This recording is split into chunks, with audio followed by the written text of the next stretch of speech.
Hello everybody and welcome. In this video I'm going to show you how to check for software updates for your earbuds HUAWEI FreeBuds 5i.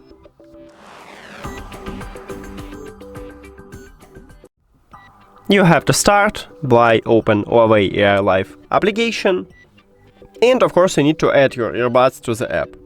Then you will see them at the device list and you need to tap at your earbuds.